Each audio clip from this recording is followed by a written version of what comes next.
దేశమంతా ఇప్పుడు జెన్జీ పోరాటం గురించి కాక్రోచ్ పార్టీ దేశవ్యాప్తంగా స్ప్రెడ్ అయ్యి జనం బాగోగులు తెలుసుకుంటాం, సమస్యలేంటో అడిగి వాటి మీద పోరాటాన్ని ఖరారు చేసుకుంటాం అని చెప్పడం గురించి మాట్లాడుతూ ఉన్నారు కదా. ఇదే మోస్ట్ పాపులర్ టాపిక్ కదా. ఏపీలో ఏంటి అసలు 2024 ఎన్నికల్లో పోలింగ్ లో ఏం జరిగింది అనే టాపిక్ గురించి మాట్లాడుతున్నారు మేధావులంతా. రీసెంట్ గా చూసాం కదా, ఉండవల్లి, పరకాల ప్రభాకర్ ఇలాంటి మేధావులంతా జమగూడి అసలు పోలింగ్ జరిగిన తీరే సందేహాస్పదం అంటూ నెంబర్లు చెప్తూ పర్సంటేజ్లు కోట్ చేస్తూ సిచ్యువేషనల్ ఎగ్జాంపుల్స్ చెప్పడాన్ని ఎలా చూడాలి?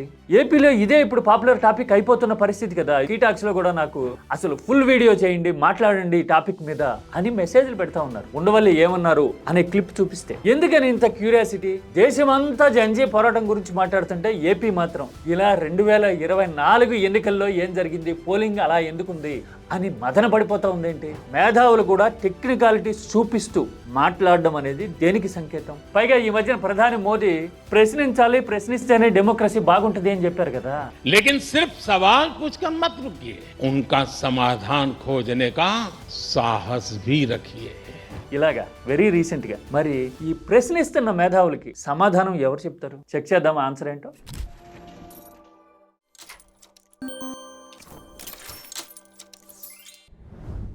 2024 ఎన్నికల పోలింగ్ సరళి మీద పరకాల ప్రభాకర్ ముందు నుంచి సందేహాలు వ్యక్తం చేయడము, తీవ్రమైన క్వశ్చన్స్ రైజ్ చేయడం చూస్తా ఉన్నాం కదా.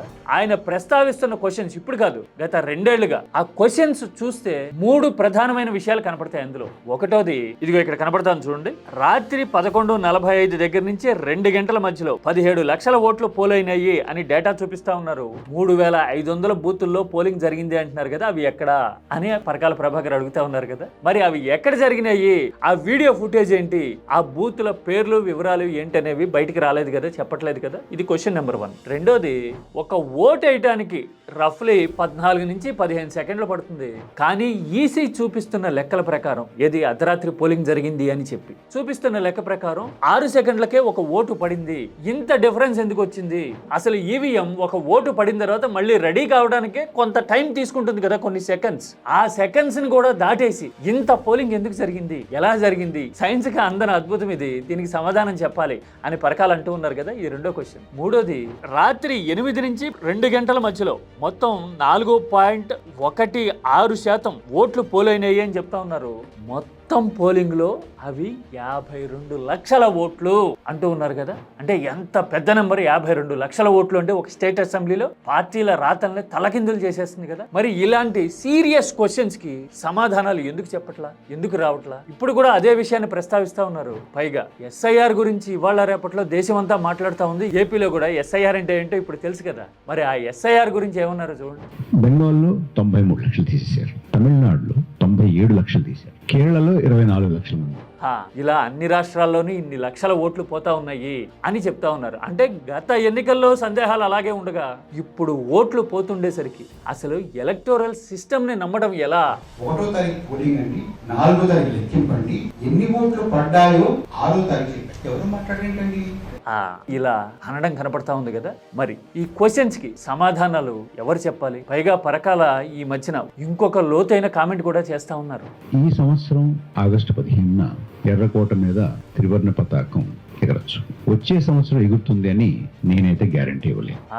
ఆగస్టు 15 మీద చూశారు కదా, ముందు ముందు పరిస్థితులు ఎలాగైనా మారిపోవచ్చు అని పరకాలంటూ ఉన్నారు కదా. ఉండవల్లి కూడా ప్రాక్టికల్ గా ఇంకొన్ని విషయాలు ప్రస్తావించారు కదా. ఒక ఊరు ఎగ్జాంపుల్ ని కోట్ చేస్తూ ఉండవల్లి చెప్పిన మాట రాజకీయాల మీద కనీస అవగాహన ఉన్న వాళ్ళని ఉలిక్కిపడేలాగా చేస్తుంది కదా. కొన్ని ఏరియాలు ఇప్పటికి కూడా రిగ్గింగ్ అవుతుంది. మా పార్టీ బాగుంది, మా పార్టీకి ఎక్కువ ఉందని ఏదో మాట్లాడుకుని సరే అని ఎలా సర్దేసుకుంటారు, వాళ్ళే నొక్కేస్తారు.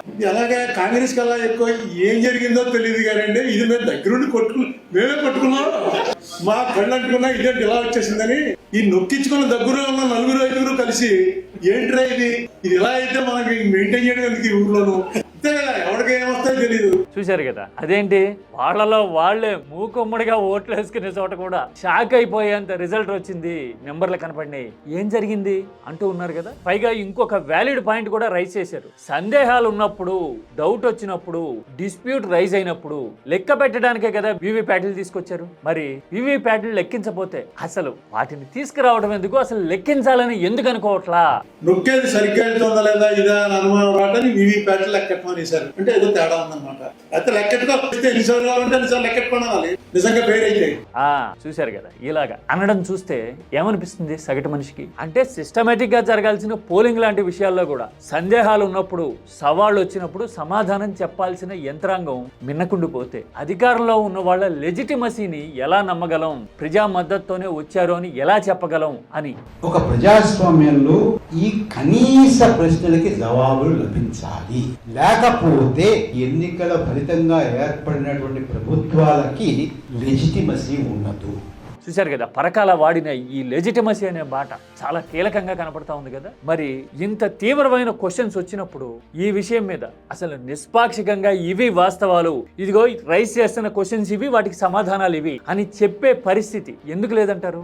ఏపీలోనే కాదు, దేశవ్యాప్తంగా కూడా ఇదే గగ్గోలు కనపడతా ఉంది కదా. బీహార్ లాంటి చోట్ల, హర్యానాలో, మహారాష్ట్రలో ఇలాంటి సిచ్యువేషన్ చూసాం కదా. రాహుల్ గాంధీ इलेक्शन कमीशन जानता है कि हमने उनकी चोरी पकड़ ली, इसीलिए एसआईआर आया। ये एसआईआर जो है इंस्टीट्यूशनलाइज चोरी है।